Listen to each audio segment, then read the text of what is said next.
ఒక పవిత్రమైన సేవాభావంతో ఇస్తున్నాం. ప్రతి నెల మొదటి తారీఖు వెళ్తున్నాం. మొదటి తారీఖున ఈ పింఛన్లను ఇచ్చి ఎప్పటికప్పుడు మానిటర్ చేస్తున్నాం.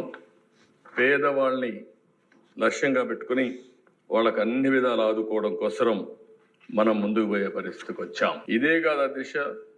ఒకప్పుడు జీతాలు ఎప్పుడు వస్తాయో తెలియదు. ఉద్యోగస్తులకి ముసలి వాళ్ళకి పింఛన్లు ఇవ్వలేని పరిస్థితి. ఈరోజు గర్వంగా చెప్తున్నా, మొదటి తారీఖున ఎన్ని కష్టాలున్నా పింఛన్లు పేదవాళ్ళకి ఇవ్వడమే కాకుండా గవర్నమెంట్ ఉద్యోగస్తులకి, రిటైర్డ్ అయిన ఎంప్లాయీస్ అందరికీ అదే రోజున పింఛన్లు జీతాలు ఇచ్చే కార్యక్రమాన్ని ఏర్పాటు చేశాం. అది ప్రభుత్వం సాధించిన విజయం అని చెప్పి కూడా నేను మీకు తెలియజేస్తున్నా. అధ్యక్ష, ఒకసారి బాధేస్తుంది. ప్రభుత్వం యొక్క మానవత్వాన్ని అద్దం పడుతుంది. అన్నా క్యాంటీన్ వీళ్ళు ఏమీ చేయక్కర్లేదు. కట్టిన బిల్డింగ్లన్నీ కూడా అన్నం పెడతా ఉంటే ఉన్న పడంగా వచ్చి పేదవాళ్ళ మీద కోపంతో వాళ్ళ పొట్టగొట్టే పరిస్థితికి వచ్చారు. అన్నా క్యాంటీన్లు క్లోజ్ చేశారు. ఇది నాకైతే అర్థం కలదు దిశ. ఈరోజు ఎన్టీ రామారావు గారు తిరుమల తిరుపతి దేవస్థానంలో ఆయన ఆ రోజు ముఖ్యమంత్రిగా వచ్చినప్పుడు అన్నదానం ప్రవేశపెట్టాడు. ఈరోజు 2000 కోట్ల రూపాయలు కార్పస్ వచ్చింది. వడ్డీతో ఇంకా చాలా మంది దానం చేస్తున్నారు. అంటే ఈరోజు ఒక సంకల్పం అనేది ఎవరు చేశారనేది కాదు, అది మంచా చెడా అని ఆలోచించకుండా ఈరోజు అదే కానీ తర్వాత వచ్చిన టీటీడీ బోర్డు కానీ లేకపోతే ముఖ్యమంత్రులు కానీ తిరుమలలో అన్నదానాన్ని కూడా వద్దని చెప్పి క్యాన్సిల్ చేసి ఉంటే ఏమైనది దిశ? ఆ విధంగా చేయలేదు కాబట్టి అది కంటిన్యూ అయ్యే పరిస్థితి వచ్చింది. ఈరోజు మేము వస్తానే మళ్ళీ 204 అన్నా క్యాంటీన్లు ప్రారంభించాం. ప్రతి నియోజకవర్గంలో అన్నా క్యాంటీన్లు పెట్టి తద్వారా పేదవాళ్ళందరినీ ఆదుకునే కార్యక్రమానికి శ్రీకారం చుడతాం. ఇది ఈ ప్రభుత్వం యొక్క కమిట్మెంట్ అని చెప్పి కూడా నేను మీకు తెలియజేస్తున్నా. అదే మరిగా దిశ, ఈరోజు మనం ఒకసారి చూస్తే ఈరోజు దీపం కార్యక్రమం పేదవాళ్ళ కోసం ఏదైతే ఎన్నికల మేనిఫెస్టోలో మేము చాలా స్పష్టంగా చెప్పాం, దాని ప్రకారం ఈరోజు 3 ఉచిత గ్యాస్ సిలిండర్లు ఇస్తామని హామీ ఇచ్చాం. ఇప్పటికే 1 రిలీజ్ చేశాం, 3 కూడా ఇచ్చేదానికి సిద్ధపడ్డాం. ఈరోజు మీరు చూస్తే 48 అవర్స్లో వాళ్ళు కట్టిన తర్వాత తిరిగి వాళ్ళకి డబ్బులన్నీ కూడా రీపే చేస్తున్నాం.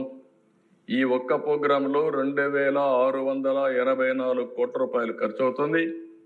ఇప్పటికే 1 కోటి మంది రిజిస్ట్రేషన్ చేసుకున్నారు. 80 లక్షల మందికి ఇచ్చాం. 686 కోట్ల రూపాయలు ఈ కార్యక్రమం కింద 93 లక్షల మందికి ఇప్పుడు లేటెస్ట్ మనోహర్ గారు చెప్పినట్టు 93 లక్షలకి ఇచ్చాం. దీనికి ఎప్పటికప్పుడు ఎవ్వరికి ఇబ్బంది లేకుండా ఇచ్చే కార్యక్రమాన్ని తీసుకుంటాం. దీపం పెట్టింది నేను మొట్టమొదటిసారి ముఖ్యమంత్రిగా వచ్చినప్పుడు పెట్టాం అధ్యక్ష, సమైక్య ఆంధ్రప్రదేశ్లో. ఈరోజు మళ్ళీ గర్వంగా ఫీల్ అవుతున్నాం. ఆడబిడ్డలు ఎవ్వరికీ ఇబ్బంది లేకుండా వంట గ్యాస్ ఉచితంగా ఇచ్చే కార్యక్రమానికి ఎన్డీఏ శ్రీకారం చుట్టాం. ఇది ఒక పెద్ద అచీవ్మెంట్ అని చెప్పి కూడా నేను మీకు తెలియజేస్తున్నా. ఇదే కదా దిశ. ఈరోజు ఈ సభ ద్వారా నేను ఒకటే హామీ ఇస్తున్నా, తొందరలోనే ఇప్పటికీ డిఎస్సి అనౌన్స్ చేశాం, దానికి కూడా శ్రీకారం చుడతాం. రాబోయే సంవత్సరం 16,384 ఉద్యోగాలు ఏవైతే చెప్పామో రిక్రూట్ చేసి ట్రైన్ చేసి పోస్టింగ్స్ ఇచ్చి పాఠశాలలు ఓపెన్ చేస్తామని చెప్పి కూడా నిరుద్యోగులందరికీ హామీ ఇస్తున్నాం. దానికి కూడా శ్రీకారం చుడుతున్నాం. ఇబ్బందులు ఎన్నున్నా ఇచ్చిన హామీని నిలబెట్టుకుంటామని చెప్పాం.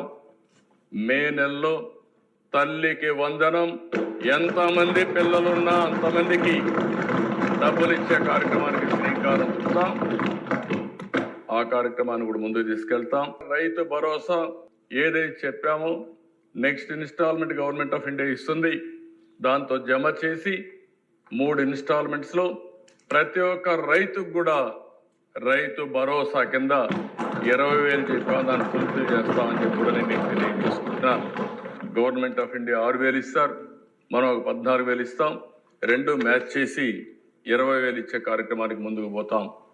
ఇది కాకుండా అధ్యక్ష మత్స్యకారులు 20,000 రూపాయలు ఇస్తా అన్నాం. వాళ్ళు కూడా చేపలు వేటకు పోలేని పరిస్థితి ఉంటుంది. ప్రతి సంవత్సరం హాలిడే ఇస్తాం. ఆ హాలిడే సమయం ముందుగానే వాళ్ళకి ఇవ్వాల్సిన 20,000 కూడా వాళ్ళకి ఆర్థిక సహాయం చేసి వాళ్ళను కూడా ఆదుకుంటామని చెప్పి ఈ సభ ద్వారా తెలియజేస్తున్నా. నేను ఒకటే హామీ ఇస్తున్నా, ఏదైతే మేము ఎన్నికల మేనిఫెస్టోలో చెప్పామో ప్రతి ఒక్కటి కూడా అమలు చేయడానికి చిత్తశుద్ధితో కట్టుబడి ఉన్నాం. అన్ని విధాల ప్రయత్నం చేస్తామని చెప్పి కూడా ఈ సభ ద్వారా ప్రజలందరికీ విజ్ఞప్తి చేస్తున్నాను. అయితే అధ్యక్ష, గడిచిన 5 సంవత్సరాలు ఏం జరిగిందో ఒక్కసారి మీరు ఆలోచిస్తే నేను 4-5 స్లైడ్స్ చూపిస్తాను. మీ అందరికి ఒక ఆలోచన వస్తుంది. ఎందుకంటే ఎప్పుడైతే అభివృద్ధి చేయాలి, సంపద సృష్టించాలి, దీనివల్ల ఆదాయం పెరుగుతుంది. పెరిగిన ఆదాయాన్ని సంక్షేమ కార్యక్రమాలకు ఖర్చు పెట్టాలి. కొంత డబ్బులు మళ్ళీ అభివృద్ధి పైన ఖర్చు పెట్టాలి. మళ్ళీ ఆదాయం పెంచుకుంటూ ఎక్కడికక్కడ ప్రజల్ని సాధికారత చేయాల్సిన బాధ్యత ఉంది. ఇది ఒక సైకిల్. ఇది సంపద సృష్టించకుండా ఇష్టానుసారం ప్రవర్తించి అప్పులు తీసుకొచ్చి ఖర్చు పెడితే అది సస్టైనబుల్ మోడల్ కాదు దిశ. ఆ విషయం చెప్పడానికే నేను ఈ 4-5 స్లైడ్స్ మీ ద్వారా ప్రతి ఒక్క మెంబర్కి కానీ రాష్ట్రంలో ఉండే ప్రజలందరూ కూడా ఆలోచించుకోవాల్సిన అవసరం ఉంది. అభివృద్ధి జరిగితే ఏం జరుగుతుంది, సుపరిపాలన ఉంటే ఏ విధంగా ఉంటుంది, అభివృద్ధి జరగకపోతే ఎలాంటి ఇబ్బందులు వస్తాయో మన రాష్ట్రం 5 సంవత్సరాలకు ఉదాహరణ. ఆ విషయమే నేను ఒకసారి ఎక్స్ప్లెయిన్ చేస్తాను అధ్యక్ష. నెక్స్ట్ ఆ స్లైడ్స్ ఇది ఒకసారి చూస్తే అధ్యక్ష 18-19 11.4% growth rate, 19-20 5.25% growth rate, double సగానికి తగ్గిపోయే పరిస్థితి వచ్చింది. అదేవిధంగా అధ్యక్ష మీరు చూసిన తర్వాత 18-19లో 8,74,000 కోట్ల రూపాయలు జిఎస్టిపి. అది 19కి వచ్చేందుకు 9,26,000 కోట్ల రూపాయలు జిఎస్టిపి పెరిగింది 19-20కి. దీనివల్ల దేశ అదే కానీ 11.14% గ్రో అయింటే అది కంటిన్యూ అయ్యింటే 9,71,000 జిఎస్టిపి వచ్చేది. అంటే ఒక్క సంవత్సరం 45,000 కోట్ల రూపాయలు జిఎస్టిపి తగ్గే పరిస్థితి వచ్చింది. ఇది సంపద సృష్టించడం అనేది.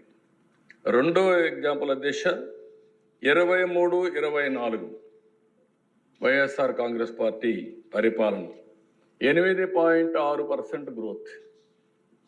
అదే సమయంలో 24-25 ఎన్డీఏ ప్రభుత్వం మొదటి సంవత్సరం 3 నెలలు మేము లేకపోయినా 12.94% గ్రోత్ వచ్చింది.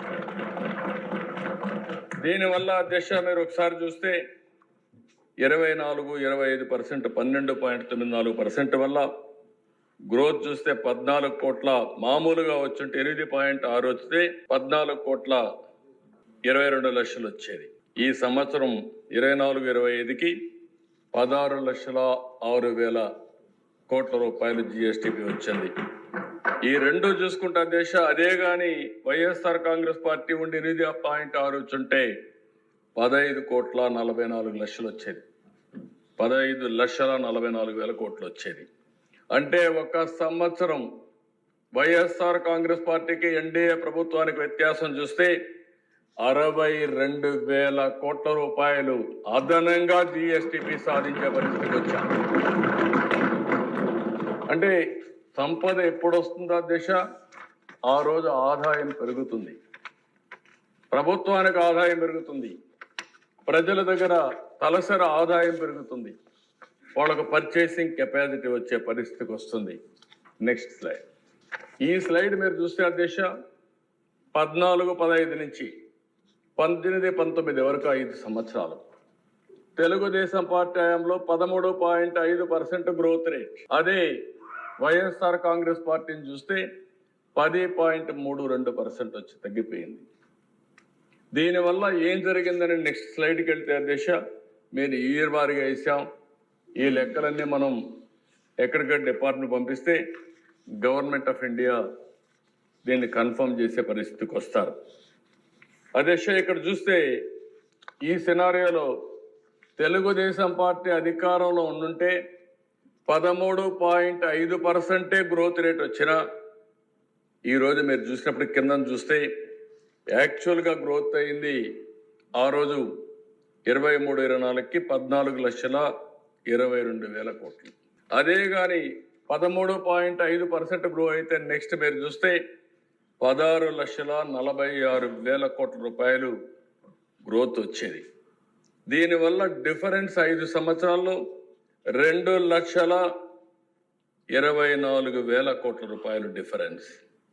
అంటే 5 సంవత్సరాల్లో కలిస్తే 7,24,000 కోట్ల రూపాయలు అదనంగా జిఎస్టిపి వచ్చిండేది.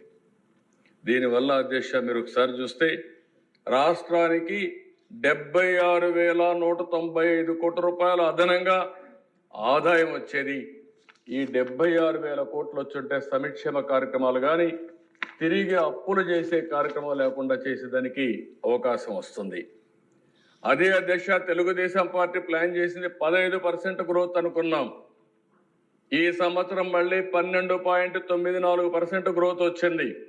రాబోయే సంవత్సరం నుంచి 15% సాధించాలనుకుంటున్నాం.